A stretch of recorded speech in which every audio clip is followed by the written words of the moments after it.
खुलुमबाय स्टुडियोआव उदांस्रि मुसाहारि गरेसर ओनसोलनि गबसार गामिनि बाथौ थानसालिनि रुफाथि मायथाइ फोरबोआ दिनै जोबनानै थांबाय। सानब्रैनि हाबाफारि लानानै गाजा गोमजायै खुंनाय गबसार बाथौ गौथुमनि रुफाथि मायथाइ फोरबोआ गोबां हाबाफारिनि गेजेरजों जोबनानै थांबाय।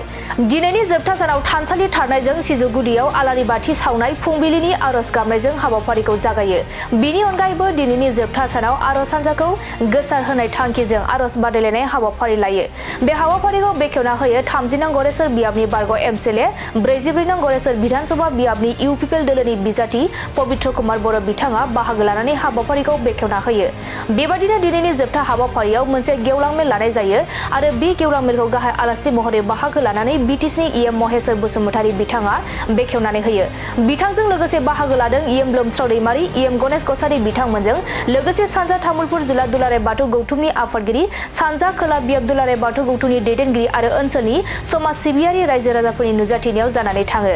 बिनि अनगायैबो दिनैनि जोबथा हाबाफारियाव रुंसारि प्रफुल्ल बर' गोसोखां हारिमु बिलिफां आयदा लानाय जायो। बे हाबाफारिखौ बेखेवना होयो उदालगुरि जिल्लानि लेङाइ रेन्जार कामेश्वर बर' बिथाङा आरो बे हाबाफारियाव रंजाहोनो थाखाय बर'नि मुंदांखा बयजोंबो सिनायजानाय मेथाइ खनगिरि फुकन बर' बिथांखौ बाहागो लागोन होनना फोरमायदों।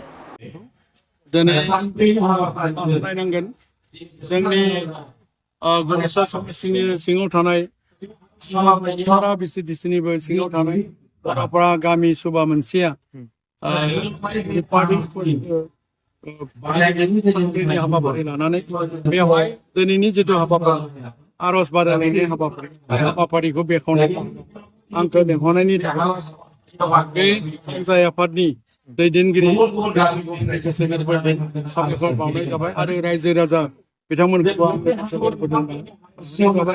आरो नुजाफैनाय जोंनि गरेसर समस्टिनि सिङाव थानाय आरो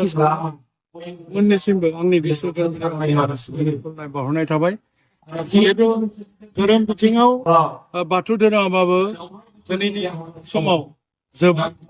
बाख्नायथाव खामानि मावबाय थादों। धोरोम बिथिंजों खौसेथिनि लामाखौ बिथांमोना बजबनानै खामानि मावलांनायनि थाखाय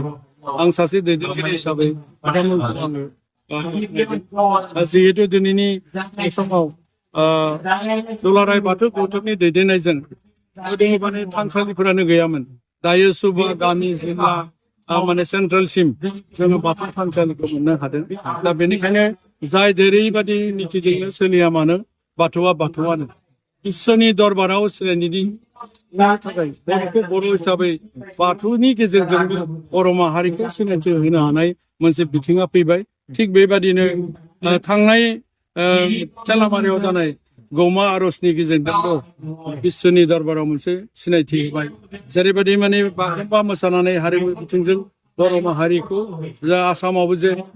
बड'लेण्डनि सिङावबो जे बर' माहारि हिसाबै दं बेखौ जोङो सिनायथि होनो हाबाय। आरो जिहेतु बाथौ गौथुमनि दारै दुलाराय बाथौ गौथुमनि दारै गांसे बाथौ थान्दै आरो गोथार मैखुन बेबादि धोरोम बिथिंनि बिजाब बा धोरोम बिजाब हिसाबै लिरनानै लिरथुमनाय जाबाय दिहुननो हाबाय। बे गांनै धोरोम बिजाबनि सोमोन्दैनो बिश्वनि दरबाराव बर'खौ बर' हिसाबै बाथौआबो जे मोनसे धोरोम बेखौबो जोङो सिनायथि होनो हानाय जों मोननो हाबाय। बेनि थाखायनो आं गनायो, आं सिबियो, अराय खुलुमो। जिहेतु धोरोमाव धोरोमखौ गोनांथिनि जाहोनानो जाबाय मानसिखौ जिउखौ दैदेननो थाखाय जोङो धोरोमखौ फालिनांगौ जायो। धोरोमा माने ध्यान दङ, ध्यान खालामनांगौ, टेक खालामनांगौ, माने नेम दङ, नीति दङ, परम्पराखौ मानिनानै सोलिनो गोनां जायो। बेनिखायनो मानसिनि जिउखौ दैदेनलांनोब्ला धोरोमा सिगां, धोरोमाव थाब्लासो इसोरखौ मोननो हायो। दा बेनिखायनो जोङो धोरोमखौ एंगारनानै मालाबाबो सोलिनो हाया। दा मानसिया जेला मुलुगाव फैयो,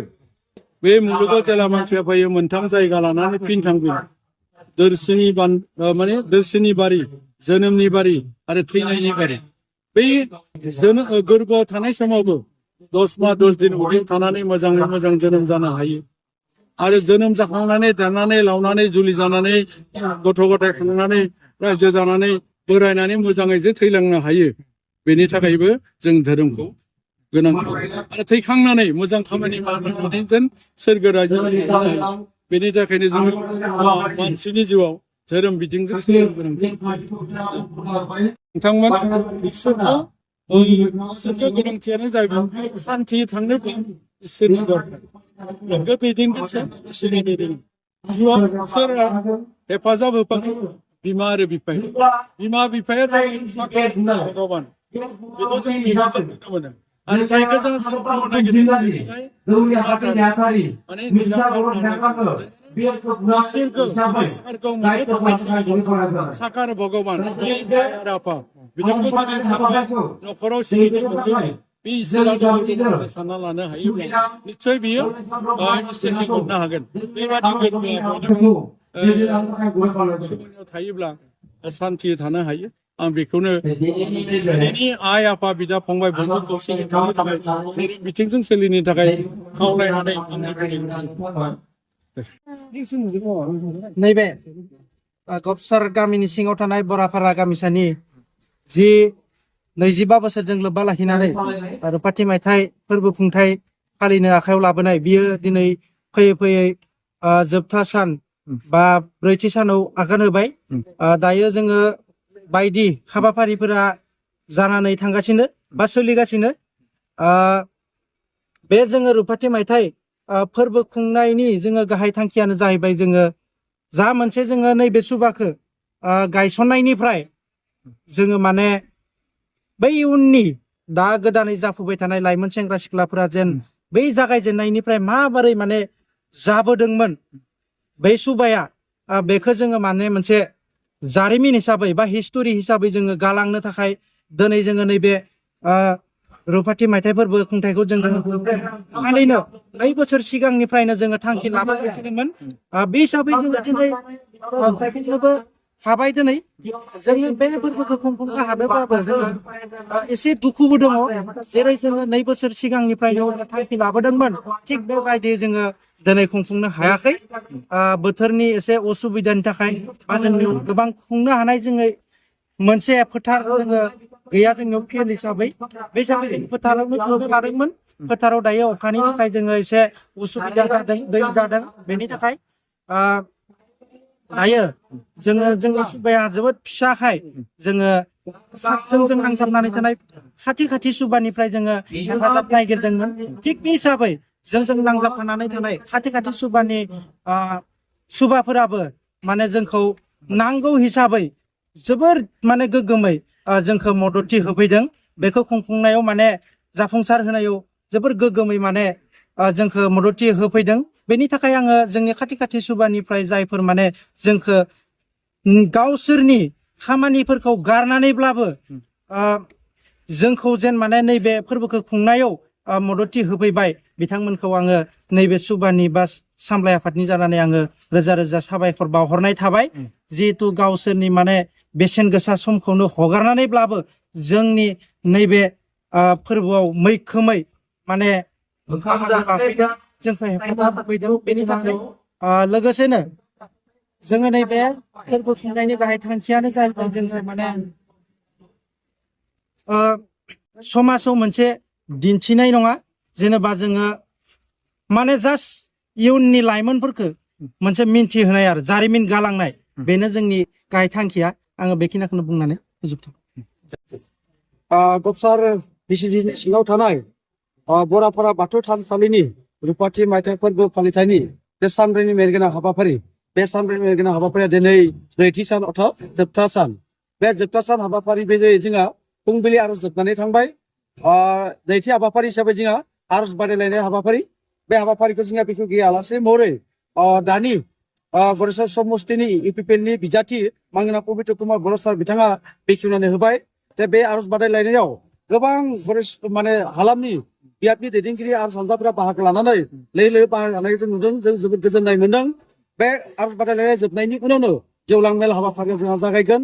गेवलां मेल हाबाफारियाव बेखेवगिरि आलासि महरै बाहागो लाफैगोन जोंनि बिटिआरनि इएम महिसर बसुमतारी सार बिथाङा लोगोसे गाहाय आलासि महरै बाहागो लाफैगोन जोंनिनो बिटिसिनि इएम मांगोना लोस्राव दैमारि सार बिथाङा थि बुंथिगिरि आलासि महरै बाहागो लाफैगोन जोंनि बिटिसिनिनो इएम मानगोनां गणेश कसारी सार बिथां आरो सानजा तामुलपुर जिल्ला दुलाराय बाथौ गौथुमनिनो आफादगिरि मानगोनां सनेस्वर बसुमतारी बिथांमोना बाहागो लाफैगोन ओंखायनो नैबे नोंथांमोननि मिडियानि गेजेरजों आं बेखौनो खावलायदों जाहाथे रायजो राजाफ्रा बाहागो लाफैनानै लिरो बाहागो लाफैनानै जोंनि बे रुपाथि मायथाइ फालिथायखौ जाहाथे खुंफुंनायाव जाहाथे मददथि होगोन बेखौ मिजिंथिदों आरो दिनैनि बे जोबथा सानाव मोनाबिलि समाव जोंहा हारिमु बिलिफां आयदा दङ जोंनि आसामनि मुंदांखा मेथाइ खनगिरि मानगोनां फुकन बर' बिथाङा गावनि बेसेन देंखोखौ मेथाइ खनफैगोन ओंखायनो बे हाबाफारियावबो गासै रायजो राजाफोरखौ जोङो नुजाथिफैगोन आरो जोंखौ मददथि फैगोन होननानै जों मिजिंथिदों